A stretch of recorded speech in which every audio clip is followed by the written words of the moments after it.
사람이 사는 곳에는 언제나 명절이나 기념일이 있는 것 같습니다. 생일을 기념하여 지내고 결혼기념일을 기념하여 지내고 또는 부모나 또는 가까운 사람들의 죽는 날도 기념을 합니다. 물론 명절도 기념하여 지내기도 하고요. 왜 기념일을 이렇게 만드는 거예요? 기념일을 왜 만듭니까? 왜 결혼기념일, 기일, 명절, 생일 이런 것을 다 기념하고 지키는 것인가? 첫째는 특별한 의미를 부여하는 것입니다. 그 날에 대한 의미를 부여하는 것이고요. 두 번째로는 공동체적인 의식입니다. 그것을 기념하기 위하여 모여서 서로 교제하고 나누는 것이죠. 그래서 사람이 사는 곳에서는 언제나 이 기념일이나 명절이 있을 수밖에 없습니다. 우리나라에서 4대 절기로 이렇게 꼽는 날이 언제인지 아세요? 설과 추석은 당연히 들어가고요. 그리고 단오와 단오와 보름이 들어갑니다. 그런데 옛날에는 4대 절기가 설, 추석, 그 다음에 보름, 단오 이렇게 네 가지의 날을 절기로 꼽았다면 오늘날은 좀 다른 것 같습니다.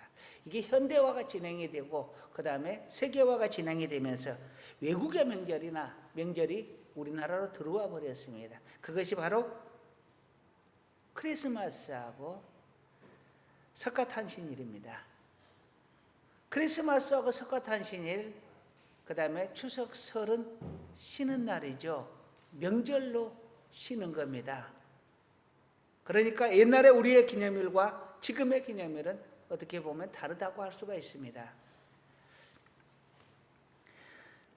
오늘 성경은 이스라엘의 3대 절기를 이야기를 합니다. 6월절, 7.7절, 초막절을 이야기하는데요. 6월절은 이스라엘 백성이 출애굽을 하는 것을 기념하기 위하여 만든 절기입니다. 7.7절은 맥추절이라고도 하고 오순절이라고도 하고 초실절이라고도 합니다. 7.7절은 오늘날 맥추감사절로 저희가 지내고 있고요. 그 의미가 하곡을 추수하면서 하나님 앞에 감사드리는 것입니다. 그리고 초막절은 장막절이라고도 하는데 추수한 것을 이렇게 거둬들이는 장막에 보관을 하는 것을 기념하는 날입니다. 오늘날은 추수감사절로 지내는데요. 이렇게 6월절, 7.7절, 초막절이 이스라엘의 3대 절기였습니다. 그러면 오늘날 기독교의 4대 절기는 무엇이냐? 유대교의 3대 절기하고는 좀 다릅니다. 가장 크게 세는 게 언제죠? 성탄절이죠. 그 다음에 부활절, 그 다음에 추수감사절, 그리고 맥추감사절기입니다. 성탄절과 부활절은 예수님과 관련된 절기입니다. 추수감사절, 맥추감사절은 유대의 절기를 그대로 가져와서 오늘날 실정에 맞도록 이렇게 저희가 기념하고 있는 절기입니다.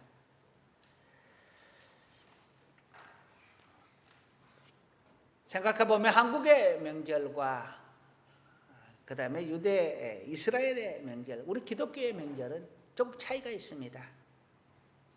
기존의 한국의 명절, 설, 추석, 단오, 보름 이것들은요 계절과 자연에 대한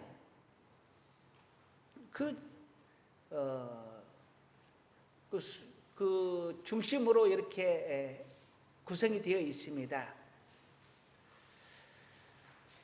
설과 보름, 단오, 추석 모두가 다 자연과 연결이 되어 있고 계절과 연결이 되어 있습니다. 그래 자연에게 감사하는 그러한 절기라고 보시면 됩니다.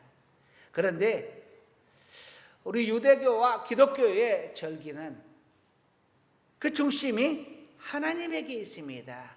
우리의 절기가 중심이 자연에게 있다면 우리 기독교의 절기는 중심이 하나님에게 있는 겁니다.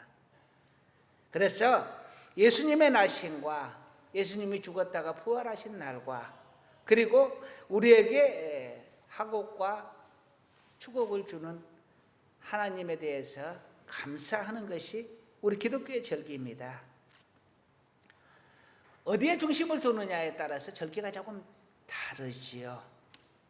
우리의 중심은 자연이 아닌 이 자연과 우리의 삶을 주시는 하나님에게 있기를 간절히 소원합니다. 오늘은 맥주 감사 절기를 맞아서 우리가 지키고 있는 이 절기의 의미와 그 절기를 어떻게 지킬 것인가에 대해서 함께 생각해 보려고 합니다. 첫 번째로는요, 한번 따라 하시겠습니다. 하나님을 기억하라. 우리가 절기를 만들고 기일을 만드는 것은 기념하기 위해서입니다. 기억하기 위해서입니다. 축하하기 위해서입니다. 또는 그것을 기억해서 잊지 않기 위해서입니다. 오늘 12절의 말씀을 보게 되면은 사람이 많이 무법하게 행하고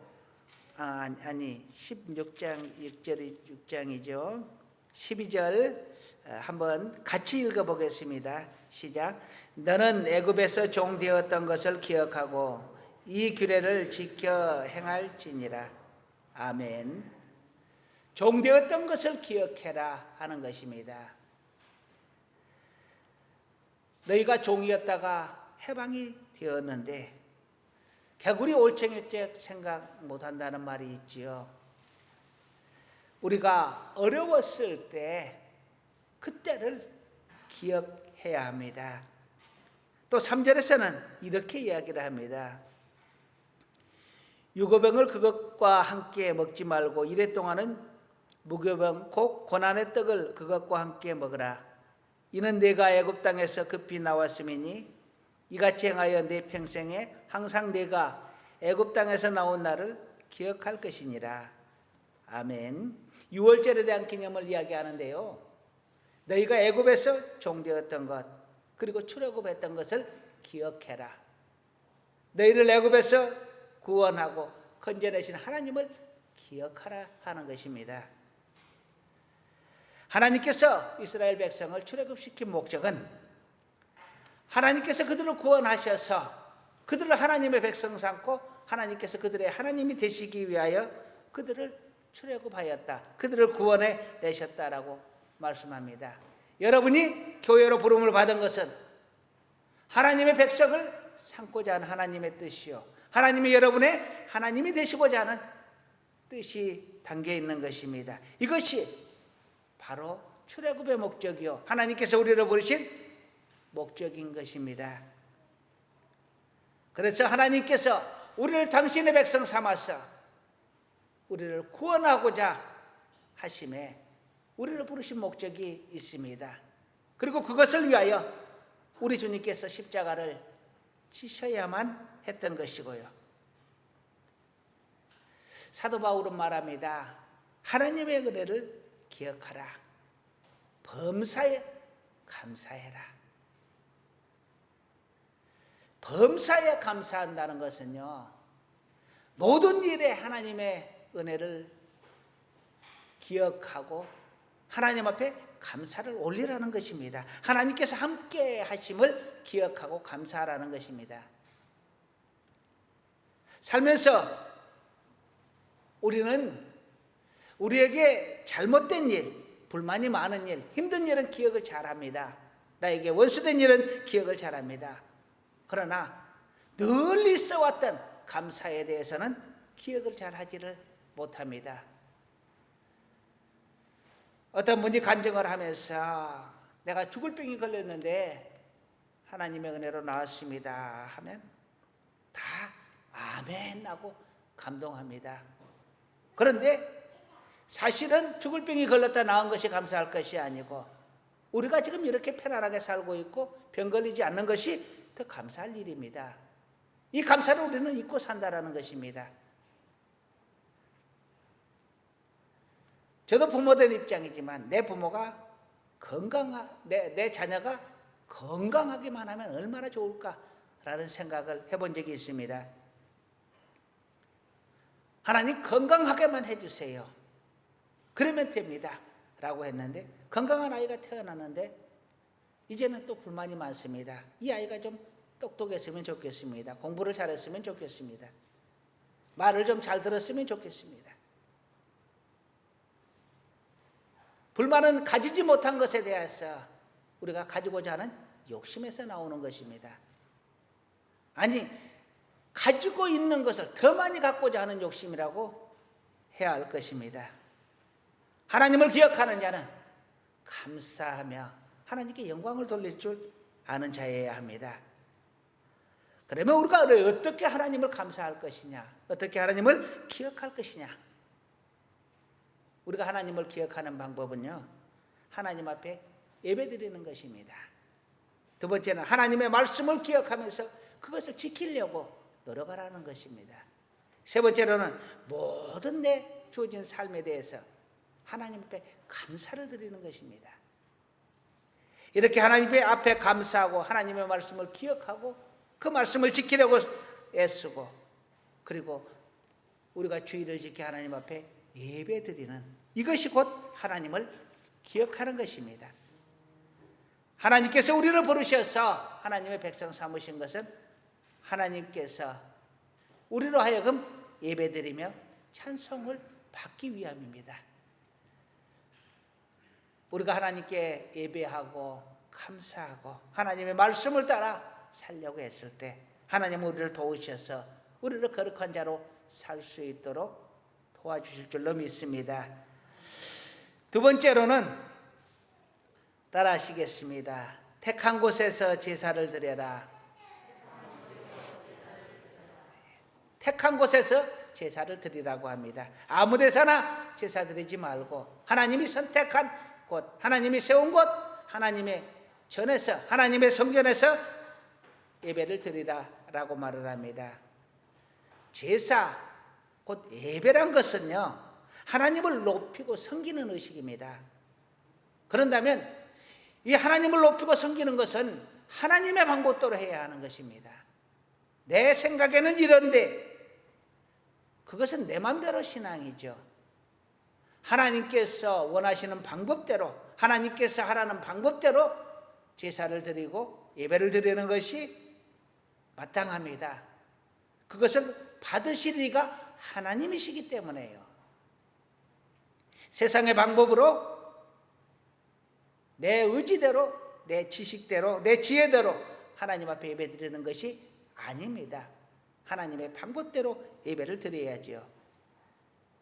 그래서 아무 데서나 예배 드리지 말고 택한 곳에서 드려라 하고 하나님께서 예배의 방법을 말씀해 주셨습니다. 6절에 보면은 오직 내 하나님 여호와께서 자기의 이름을 두시려고 택하신 곳에서 내가 애굽에서 나오던 시가 곧 초저녁 해질 때에 유월절 제물을 드리라라고 말을 합니다.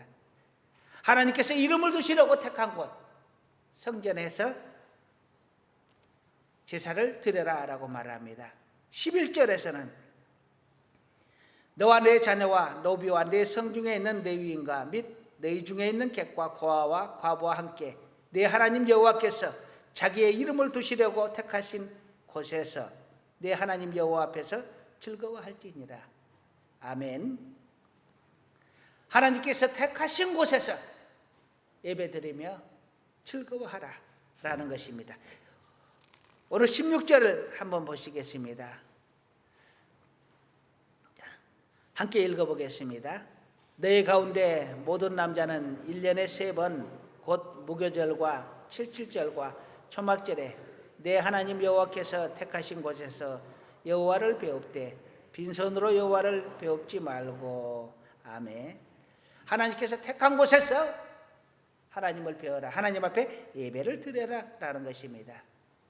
우리가 생각하기에 하나님은 어디나 다 계시고 어디서나 우리의 기도를 들으시고 어디서나 우리의 예배를 받으시니까 아무 데서나 예배를 드려도 되지 않느냐라고 하는데, 하나님은 당신이 계시려고 택한 장소에서 세운 성전에서 하나님 앞에 예배를 드리라 라고 말을 합니다. 물론 어찌할 수 없는 그런 상황이 된다. 그러면 내가 있는 그곳에서 예배 드리는 것이 맞지만, 그렇지 않다면 하나님이 택한 곳, 하나님의 성전을 찾아가는 그것마저도 하나님께서 받으시는 거룩한 마음인 줄로 믿습니다.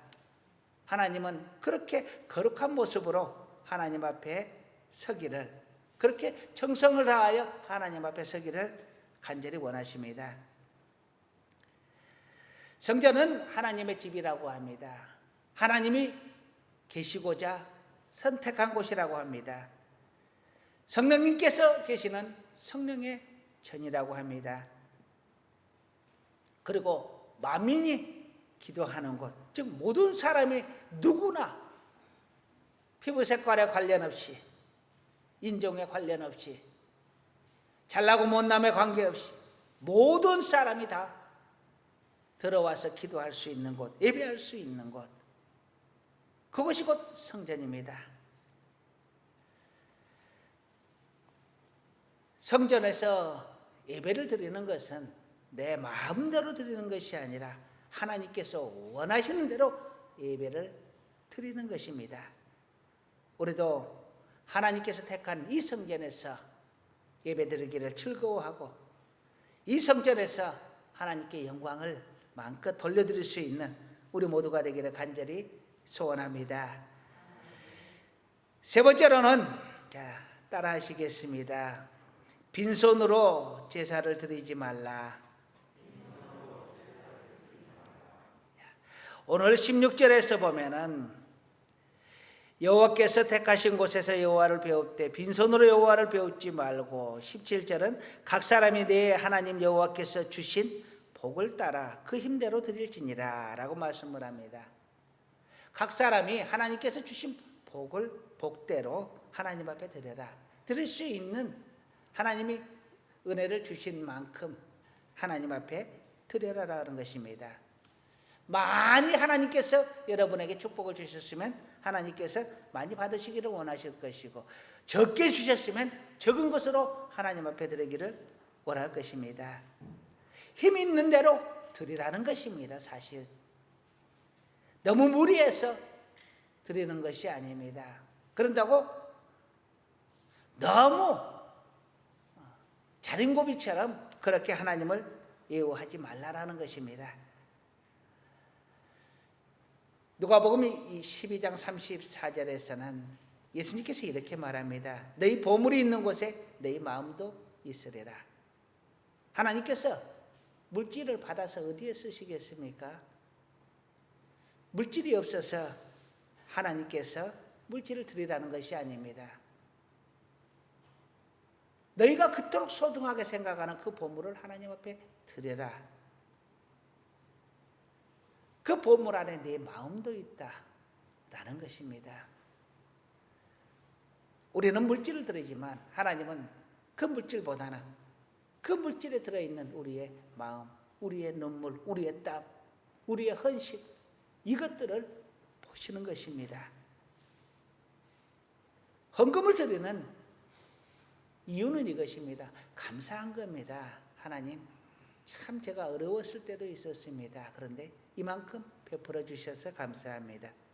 정말 먹을 것이 없어 죽어가는 인구가 하루에 세계적으로 약 2만 명 정도가 된다고 하는데, 나는 그래도 하나님 일용할 양식을 주시고 이렇게 누리며 살 수 있게 해서 감사합니다. 감사하는 것입니다. 고린도후서 9장 7절은 이렇게 말합니다. 각각 그 마음에 정한 대로 할 것이요 인색함이라 억지로 하지 말지니 하나님은 즐겨내는 자를 사랑하시느니라. 하나님은 즐겨내는 자를 사랑하신다고 합니다. 제가 아마 헌금에 대해서 이야기를 하는 것이 이번이 첫 번째든지 두 번째든지 아마 그럴 겁니다. 11조는 제가 이야기를 합니다. 그러나 헌금에 대해서는 설교를 제가 잘 안 하는데요. 절기 때에는 절기 말씀 중에 이 말씀이 있기 때문에 하나님의 말씀을 전하는 것입니다. 억지로 내지 말아라. 마음에 오는 대로 감사함으로 드려라라는 것입니다.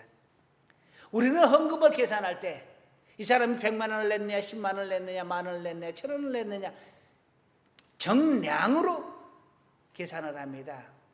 얼마만큼 냈느냐를 계산하는데 하나님은 그렇지 않습니다.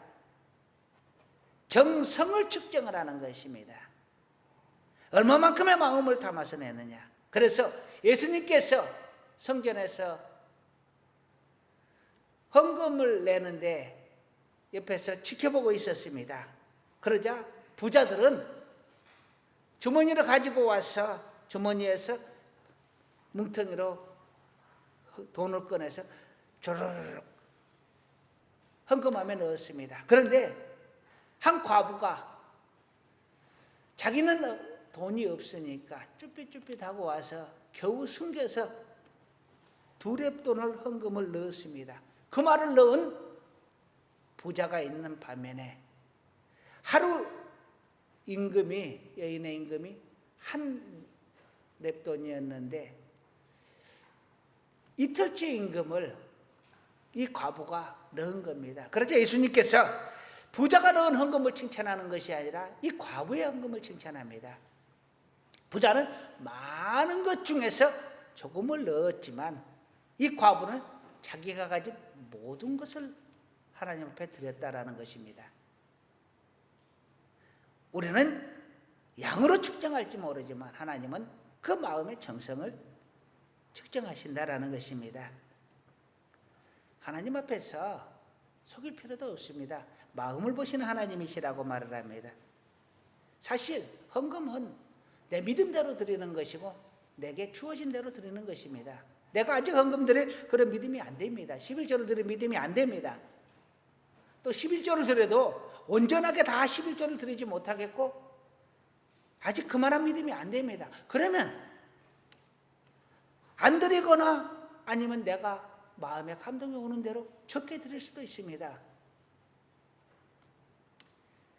솔직하게 하나님 앞에 이래서 못 드리고 저래서 못 드리고 그렇지만 드릴 수 있는 마음도 주시면 고맙겠고 더 많이 드릴 수 있는 환경도 주시면 고맙겠다. 솔직하게 기도하는 것이 오히려 더 낫지 않을까요? 아무튼 이 헌금은 하나님께서 마음을 받으시는 것입니다. 그래서 빈손으로 오지 말라. 힘 있는 대로 드려라 라고 말씀하시는 것입니다. 그러면서 분명하게 예수님은 드린 대로 뿌린 대로 거두게 하신다라는 말씀으로 축복의 말씀을 대신하고 있습니다. 이제 말씀을 마무리하려고 합니다. 오늘은 맥주 감사 주일입니다. 하나님이 주신 절기입니다. 하나님을 기억하고 하나님께 감사하는 우리의 삶이 될 수 있기를 간절히 소원합니다. 이 절기를 어떻게 지킬 것이냐? 먼저는 하나님 앞에 감사하며 지키는 것입니다. 그리고 하나님 앞에 예배하고 그리고 내가 받은 은혜를 하나님 앞에 예물로 드리는 것입니다. 우리의 삶이 날마다 감사의 삶, 날마다 기쁨의 삶, 예배의 삶, 하나님께 찬송과 영광을 돌려드리는 절기와 같은 매일매일의 삶이 될 수 있기를 간절히 축원합니다. 기도하시겠습니다. 거룩하신 아버지 하나님, 오늘 맥주 감사주의를 맞아서 하나님을 기억하며 감사와 영광을 돌려드립니다. 아버지 하나님, 우리가 많은 것을 하나님 앞에 받아 누리면서도 감사하지 못하고 내게 주신 평안, 내게 주신 모든 것들에 영광 돌리지 못하였습니다. 아버지 하나님, 우리가 넉넉한 마음으로 하나님께 영광 돌리며 하나님께 감사할 수 있는 우리의 삶이 되게 하여 주옵소서. 그 삶 위에 하나님 축복하시고 30배, 60배, 100배로 더욱더 많은 것으로 감사할 수 있는 은혜를 베풀어 주시옵소서. 예수님의 이름으로 기도드립니다. 아멘.